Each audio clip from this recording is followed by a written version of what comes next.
secret to happiness? Rub my belly. Oh, no, no, no. Secret to happiness? No, no, no. Nobody's rubbing you. Okay, I'll rub your belly. I would describe Donald as tenacious. Adventurous. Giving. He was a visionary. He had a lot of energy. Oh, yeah. Ambitious and busy. And we're raising some awareness about the need. Jackson created Quincy's Fresh Beat Clubhouse several years ago for his son who has Down syndrome. Jackson says there's a need for more after-school activities for kids with special needs, and that's why he's up on the roof of the Go For It gas station in Brooklyn Park. I was always drawn to Donald and his motivation to help others. So that's why I say he was tenacious, because he consistently kept on trying, and I seen that he had good intentions. He wasn't rich in material items. That was one thing that he could care less about, but he, as far as time and the shirt off his back, he would give to a complete stranger. He shared so much with community, and he had a very strong dream towards working with children with disabilities. You know, Quincy was the heart and soul of all of his ideas. Oh! This is Quincy Jackson. Did you have fun?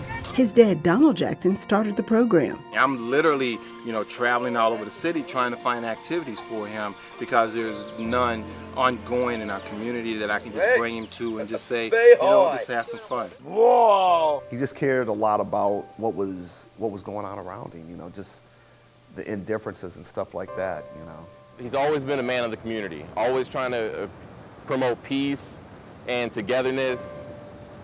And in a crazy world like we live in, we need people like him to stand up for it, as well as all of us.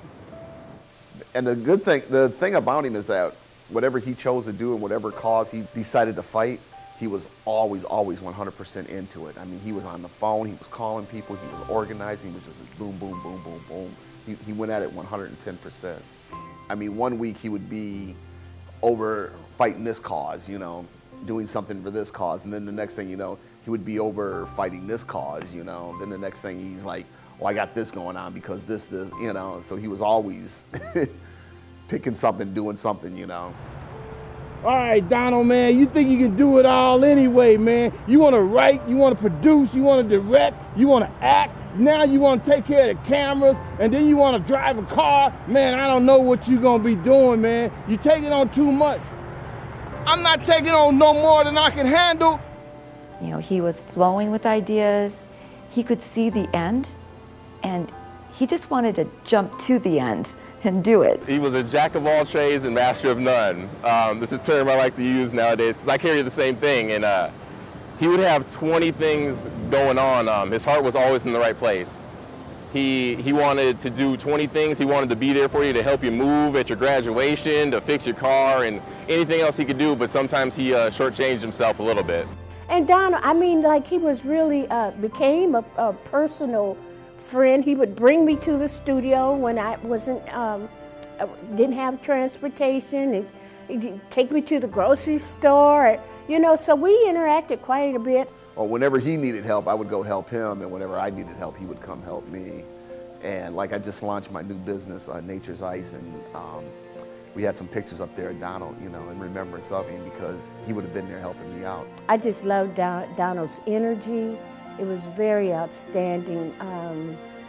He volunteered and supported so many of us throughout his projects. Not only his projects, but projects of our own, like the karaoke show. And my favorite memory, I would definitely have to say him calling me up going, "What's up, Chris?" Still to this day, I'm always thinking that I'm gonna get this call and like, "What's up, Chris?" He was always one for trying to lift your moods and push you in a better spirit no matter what it is. Always positive, with a smile on his face, and giving you a great big hug when he sees you, and that. And his excitement, wow, that was contagious. And his energy was contagious too. He was positive, and just being around him when I'm feeling low, he just raised my spirit just by his presence. So he had his aura was uplifting, and that's one of the things I liked about Donald Jackson. Don't stop till you get enough, guys. When things are really getting tough out there, just don't quit. And he always seemed to be running from one thing to the next, as if he was racing against time. Little did I know how true those words would be. I'd be working and editing on Thursdays and Fridays, and he'd always be coming in with Quincy and with a big smile and a hug and with some new ideas, of course, with some excitement. You know, that Friday, though, I saw something different in his eyes. I saw fear. Not the kind of fear of being afraid to do something. Oh, no, Donald was not afraid of doing anything. And when I heard about him taking, I think it was some kind of trumpet or something, and he went into the middle of Lake Street to stop traffic, just to say that he could stop traffic playing it, that took guts. Fearless. That was Donald. No, this wasn't that kind of fear. He had no fear when it came to that. It was the fear of time stopping and the race to get all of his dreams and all of his ideas out there as quickly as possible that he could share with others. That's what I saw in his eyes as he shared with me that his doctor was concerned about his heart.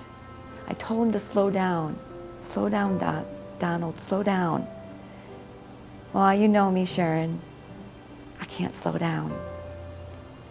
Now I understand the race he was running and why he was involved in so many things. I love Donald as a human being, and the more I got to know him as a person, I loved him even more. And Donald was so supportive, so energetic, and I just loved his energy, and he really helped me along in so many spaces, and I'm so grateful for him, and it won't be forgotten. It sucks that Donald Jackson is no longer with us, but he's with us in spirit. One day I would see him again.